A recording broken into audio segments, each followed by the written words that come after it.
Hello everyone, do I really welcome you all to my YouTube channel? Yes I do, I really welcome you all to my YouTube channel. Thank you very much for coming over here. और आज इस video में हम सीखने जा रहे हैं articles. हमने प्रीवियस वीडियोस में पार्ट्स ऑफ स्पीच सीखे थे और हमने पार्ट्स ऑफ स्पीच की सीरीज़ कंप्लीट कर ली थी। अगर आपने नहीं देखी है तो प्लीज़ जाकर देखें। आज हम सीखेंगे आर्टिकल्स को। आर्टिकल्स बहुत इंपॉर्टेंट होते हैं and it is another most important grammatical topic in English जो सीखना बहुत ज़रूरी है। आर्टिकल्स क्या काम करते हैं? नाउन को इंट्रोड्यूस करने का। फॉर एग्ज़ाम्पल, आप अपने किसी फ्रेंड की पार्टी में गए और वहाँ पर आप अपनी सिस्टर को लेकर गए हो। ना ही आपके फ्रेंड को पता है आपकी सिस्टर के बारे में, ना ही आपकी सिस्टर आपके फ्रेंड के बारे में जानती है। तो जब आप अपने सिस्टर को पार्टी में लेकर जाओगे तो क्या आप अपने फ्रेंड से अपनी सिस्टर को इंट्रोड्यूस नहीं करोगे? क्या आप उसको नहीं बताओगे कि ये मेरी सिस्टर है और अपने सिस्टर को आप बताएंगे कि ये मेरा फ्रेंड है? तो जिस तरह से आपने उन दोनों को एक दूसरे से इंट्रोड्यूस करवाने का काम किया, in same way articles noun को इंट्रोड्यूस करने का काम करते हैं हमारे सामने। हमें बताते हैं कि नाउन क्या है। अगर आपने नाउन वाली वीडियो देखी थी पार्ट्स ऑफ स्पीच के फर्स्ट पार्ट की, तो मैंने उसमें आपको बताया था कि नाउन को समझने की आसान सी सिंपल सी ट्रिक ये है कि किसी भी सेंटेंस में नाउन के पहले या तो ए होता है या एन होता है या फिर द होता है। इसी चीज़ को आज हम समझेंगे कि किसी भी सेंटेंस में नाउन को किस तरह से पहचाना जाए और नाउन को इंट्रोड्यूस कैसे करते हैं आर्टिकल्स। Now let's begin. सबसे पहले देखते हैं इसकी एक सिंपल सी डेफिनेशन। वैसे तो मैंने आपको बता दिया है कि ये इंट्रोड्यूस करेंगे नाउन को। Articles are words that are used to introduce nouns and provide information about them. यानी कि आर्टिकल्स ऐसे वर्ड्स होते हैं जो नाउन को हमारे सामने इंट्रोड्यूस करने का काम करते हैं। किसी को इंट्रोड्यूस करने का मतलब है कि उस इंसान के बारे में बताना जिसको हम नहीं जानते कि वो कौन है। साथ ही साथ आर्टिकल्स नाउन के बारे में हमें इन्फॉर्मेशन भी देते हैं। एडजेक्टिव्स क्या काम करते हैं? नाउन के बारे में एडिशनल इन्फॉर्मेशन देते हैं। एडिशनल इन्फॉर्मेशन मतलब अगर मैं आपसे कहूँ बुर्ज खलीफा इज़ अ बिल्डिंग, ठीक है, तो यहाँ पर बुर्ज खलीफा एक नाउन है क्योंकि ये किसी का नाम है, एक बिल्डिंग का नाम है।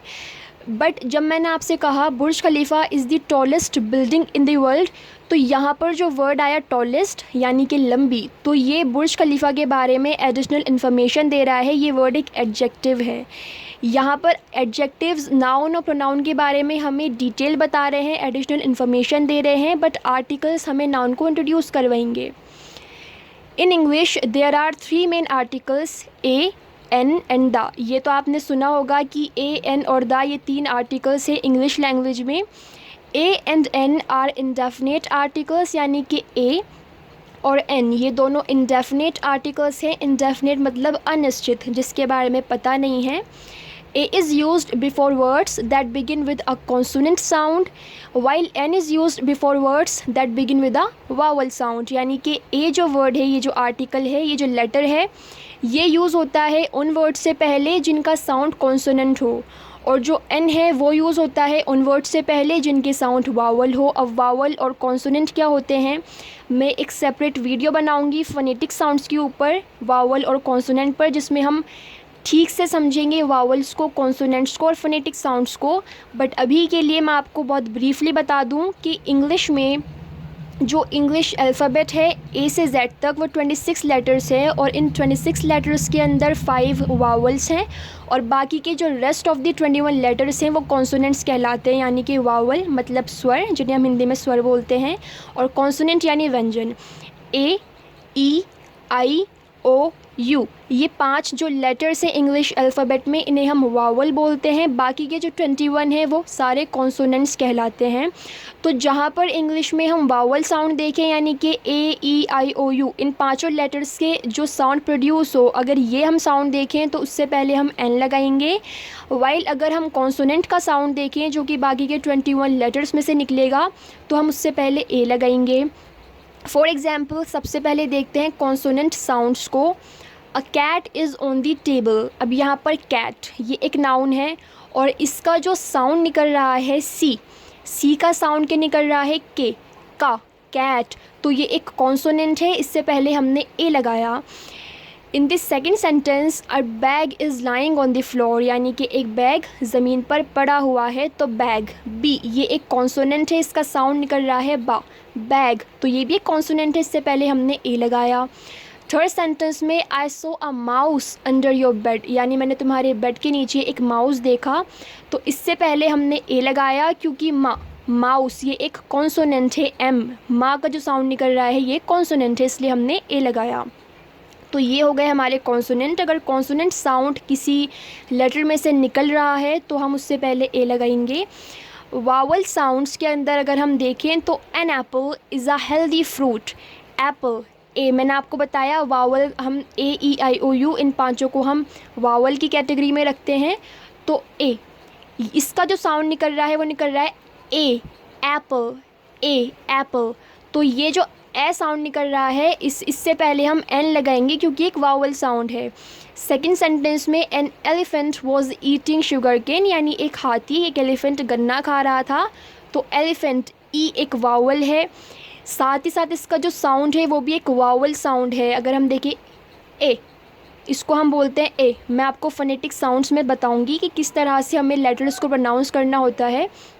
इसका साउंड है ए, एलिफेंट, तो इसे हम कहेंगे एन एलिफेंट, इससे पहले हम एन लगाएंगे। तो ये होते हैं कॉन्सोनेंट और वावल साउंड्स। ए और एन का यूज़ हमें समझ आ गया। अब हम समझते हैं दा का यूज़। दा इज़ अ डेफिनेट आर्टिकल, यानी कि दा एक डेफिनेट आर्टिकल है। डेफिनेट मतलब निश्चित, जिसके बारे में हमें पता हो।